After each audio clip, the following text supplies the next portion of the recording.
Good morning, students. Today we are moving to the last part of our, that is last plant group of our chapter 3 plant kingdom, that is angiosperms. What are angiosperms? Angiosperms are called as flowering plants. Okay, so we see algae, brio, pterido and gymno, all these plant group, they have no flowers. They have no flowers. So angiosperms are the flowering plant groups. Okay, so angiosperms are exceptionally large group of plants which is now flourished and established in our earth. Okay, so now that is nowadays our earth is flourished and established by the large group of plants, that is angiospermic plant group or flowering plants. They range in size from tiny, that is microscopic form, to tall trees. So their size range may from the microscopic form to the tall large trees. Okay, so example for microscopic angiospermic plant are Wolffia. Example for microscopic angiosperm plant are Wolffia, and example for tall trees are Eucalyptus. Okay, so angiosperms are exceptionally large group which is present in the earth, and they are from microscopic form to large trees. Angiosperms can be divided into two classes, dicotyledon, monocotyledon. Angiosperm plants can be divided into two classes, that is dicotyledon and monocotyledon, also called as dicot plants and monocot plants. First one, dicotyledon. The word itself, it is clear that dicotyledon. Di means two. Cotyledon means that cotyledon part which is present in the seed. Okay, so dicotyledon means presence of two cotyledon. So those plants have two cotyledon in the seeds. That is called dicotyledon. Then the leaf venation, okay, the veins which is present in the leaf are reticulate in nature. Okay, reticulate in nature. So the leaf have reticulate venation. Then tetramerous or pentamerous flowers. What is mean by tetramerous or pentamerous flower? Tetramerous flower means it has, tetra means four. So flower has four sepal and four petal. Flower has four sepal and four petal. Okay, so you will study what is sepal and petal in the coming class, that is morphology of flowering plants.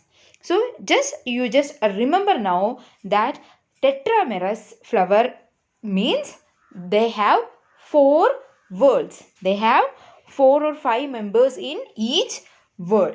Okay, so tetramerous means 4 members in each whorl.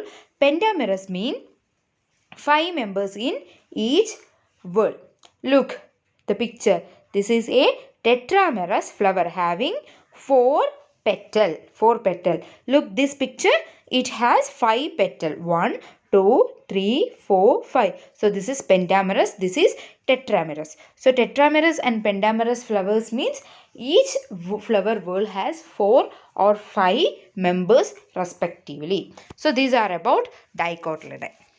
Now come to monocotyledon. Okay, monocotyledon means from the word it is clear, mono means single cotyledon. So they have only single cotyledon. Okay, so only one cotyledon is present in the plants. And the venation of leaf, look the venation, they are parallel venation. They are parallel venation. So the leaves have veins which are arranged in parallel form. Then normally they have trimerous flowers. Trimerous flower means look 1, 2, 3. 3 petals are there, 3 sepals are there. Okay, so each whorl may contain 3 members. That is called trimerous flower. So these are about monocotyledon.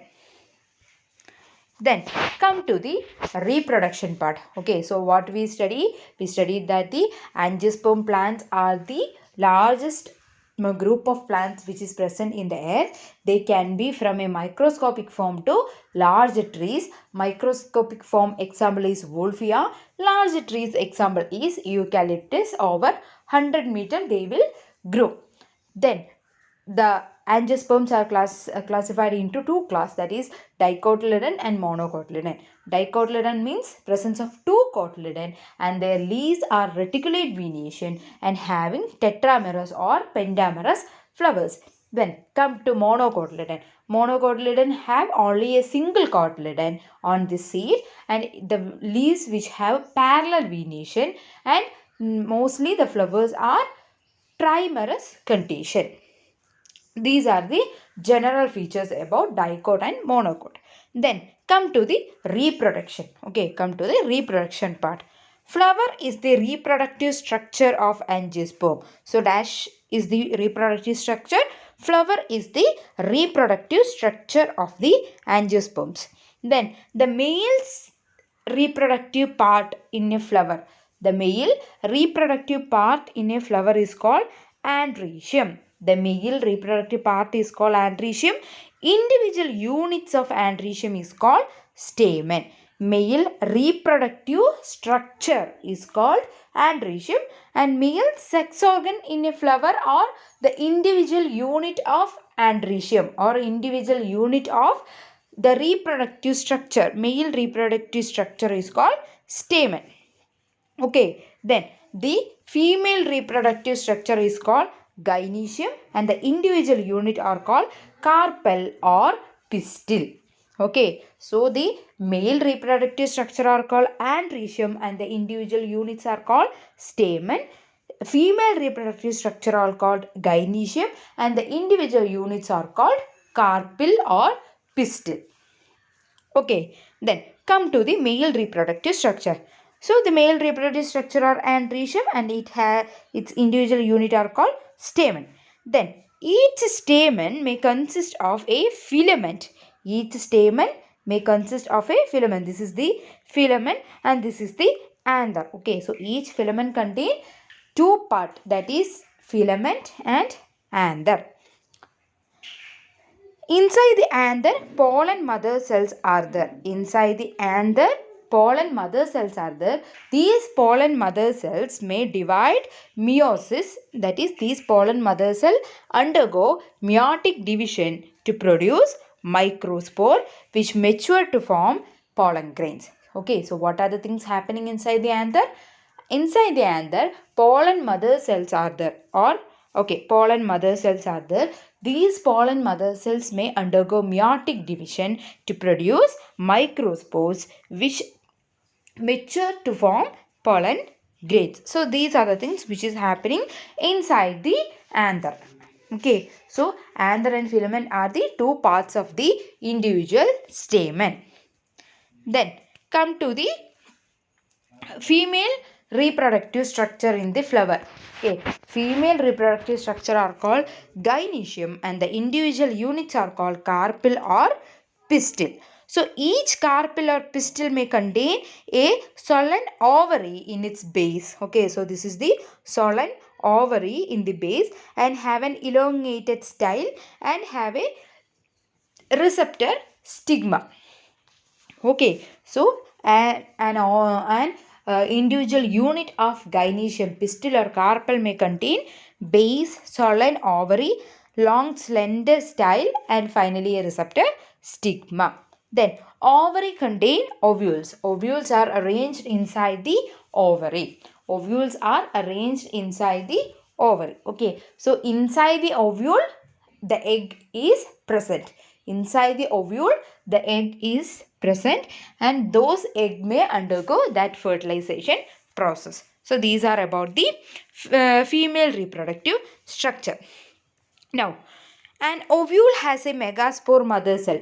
Just like anther has a pollen mother cell, here ovule has a megaspore mother cell which undergo meiotic division to form 4 haploid megaspore. So megaspore mother cell undergo meiosis to form 4 haploid megaspore. Among that 4 haploid megaspore, 3 will degenerate and 1 will become mature and divided to form embryo sac. Okay, so look, the single megaspore mother cell undergo meiotic division to produce 4 megaspore tetrads or 4 megaspores, haploid megaspore, and from that 4, 3 degenerate, only 1 become functional megaspore. Then each embryo sac, okay, so the functional megaspore will become embryo sac. The functional megaspore become embryo sac. Okay, each embryo sac, what are the things which is present inside the embryo sac? Each embryo sac may contain three-celled egg apparatus. Three-celled egg apparatus. So this is the egg apparatus which is present on the micropylar end of the embryo sac. Okay, I think you all are study these things in the how do organism reproduce chapter. Okay, so the egg apparatus which is present in the micropylar end, and they are three-celled structure, 2 synergids and 1 egg cell. Okay, then opposite Chelar cell end has a 3 antipodal cells and the center has 2 polar nuclei. So these 2 polar nuclei eventually fuse to produce a secondary nucleus, that is in diploid condition. Okay, so egg is in haploid condition, but the center polar nuclei, that is the 2 nuclei, fuse to form a secondary nucleus which are in 2n condition. Then normally what happen? Pollen grains are dispersed from the anther. Okay, inside the pollen grain, pollen mother cells are there. They undergo meiotic division to form microspores. Microspore mature and it become pollen grains. Then when the pollen grains are mature, the pollen grains come out of the anther, which is released to the environment, and it is carried by wind or other abiotic or biotic agencies to the stigma of the pistil or carpel. Okay, so now pollen grain come to the stigma. This process is called pollination. This process is called pollination. The pollen grains germinate on the stigma. Pollen grains germinate on the stigma and resulting pollen tube. Okay, so the pollen grains undergo germination. As a result, pollen tube may produce. These pollen tube may grow through the stigma and style and finally reaches the ovule. So, if suppose this is the structure of pistil, what happen means the pollen grains will come and dusted here. That is the stigma portion. Then from here pollen germination happens and pollen tube may develop. These pollen tube may travel through the stigma and style and finally reaches the ovule. Finally it reaches the ovule. Okay, then what happened then? The pollen tube enter the embryo sac which is present inside the ovule. Okay, so the pollen tube may enter the embryo sac and they releases 2 male gametes. Okay, and they releases 2 male gametes. One male gamete fuse with the egg to form zygote. One male gamete fuse with the egg to form zygote. This fusion is called syngamy. This fusion is called syngamy. Okay. The other male gamete fuse with the diploid secondary nucleus. The other male gamete fuse with the diploid secondary nucleus to produce triploid primary endosperm nucleus, that is PEN. Okay, so the male gamete fuse with the diploid secondary nucleus. Okay, so diploid means 2n.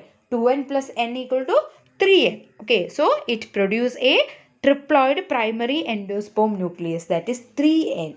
Okay, triploid primary endosperm nucleus. Then eventually, so there is 2 type of fusion takes place here. Okay, so the first one is fusion of a male gamete with egg to form zygote. This fusion is called syngamy. And second fusion is male gamete fused with the diploid secondary nucleus to produce triploid primary endosperm nucleus. This type of fusion is called triple fusion. This type of fusion is called triple fusion.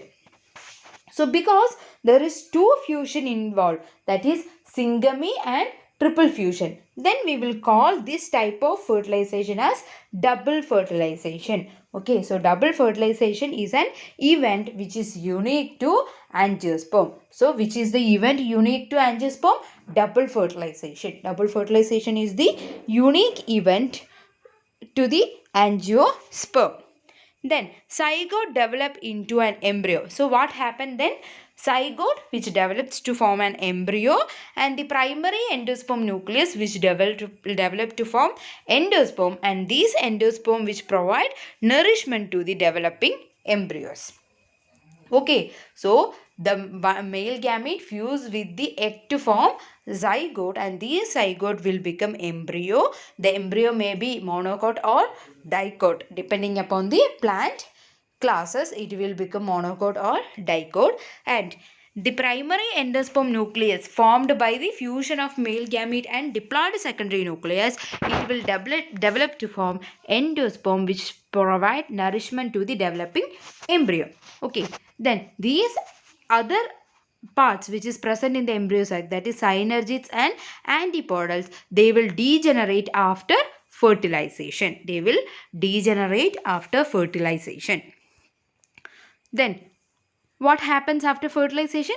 After fertilization, the ovule will develop into seed. After fertilization, the ovule will develop into seed, and the ovary will develop into fruit. Okay, so after fertilization, ovule will develop into seed, ovary will develop into fruit. Okay, and the seeds are enclosed by fruit. That we already know that the seed are enclosed by the fruit. So after fertilization, the ovule develop into seed and the ovaries develop into fruit. Okay, the seeds are enclosed by fruit.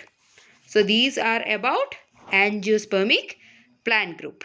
Okay, so I think you are all are familiar on angiospermic plants. Why? Because you already completed that chapter, how do organisms reproduce. Okay, so these are about angiospermic group. So write your recap and submit it on the allotted time.